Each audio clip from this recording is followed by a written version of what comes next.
A productive and happy life is not something that you find. It is something that you make. And so the ability of blacks and whites to work together, to understand each other, will not be found ready-made. It must be created by the fact of personal human contact. For years, the black man has been taught that he is nobody, that his color is a sign of his biological depravity, that his being has been stamped with an indelible imprint of inferiority, that his whole history has been soiled with the filth of worthlessness. All too few people realize how slavery and racial segregation have scarred the soul and wounded the spirit of the black man. The whole dirty business of slavery was based on the premise that the Negro was a thing to be used, not a person to be respected. In the future, we must become intensive political activists. We must be guided in this direction because we need political strength more desperately than any other group in American society. Most of us are too poor to have adequate economic power, and many of us are too rejected by the culture to be a part of any tradition of power. Necessity will draw us toward the power inherent in the creative uses of politics. While the existence of a militant morale is immensely important, a fighting spirit that is insufficiently organized can become useless and even hazardous. To attempt radical reform without adequate organization is like trying to sail a boat without a rudder. Prominent among the significant weaknesses of our organizations is their disunity and petty competition.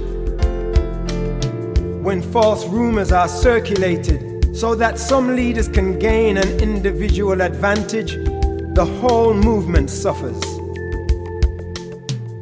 Our hope for creative living in this world house that we have inherited lies in our ability to re-establish the moral ends of our lives in personal character and social justice.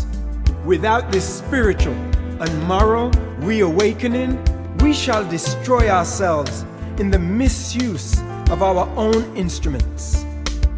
Among the moral imperatives of our time, we are challenged to work all over the world with unshakable determination to wipe out the last vestiges of racism.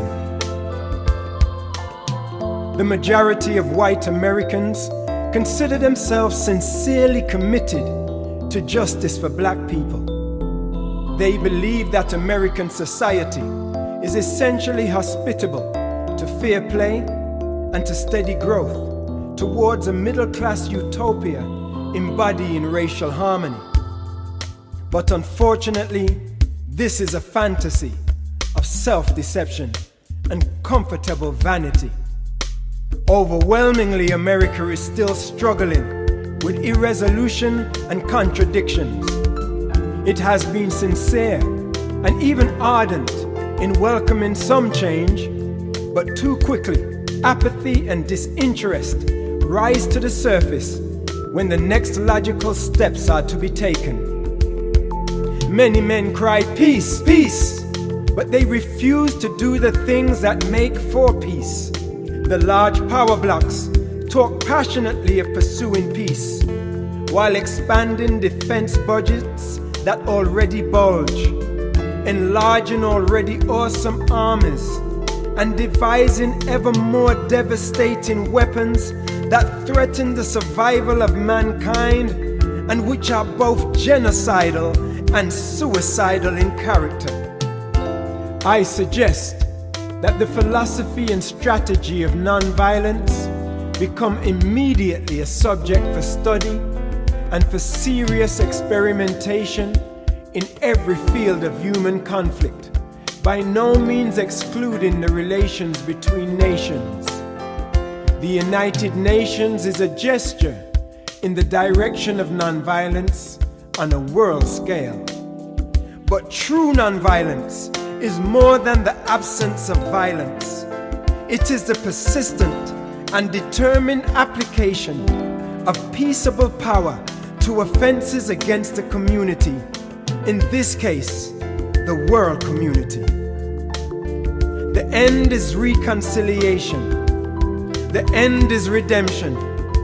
The end is the creation of the beloved community.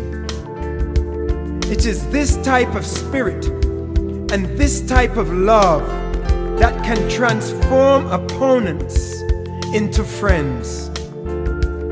It is this type of understanding goodwill that will transform the deep gloom of the old age into the exuberant gladness of the new age.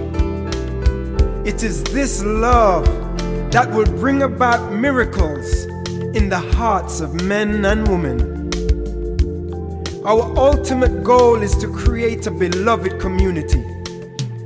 And this will require a quantitative change in our lives as well as a qualitative change in our souls. We need to make a supreme effort to generate the readiness, indeed the eagerness, to enter into the new world which is now possible, the city which hath foundation, whose builder and maker is God.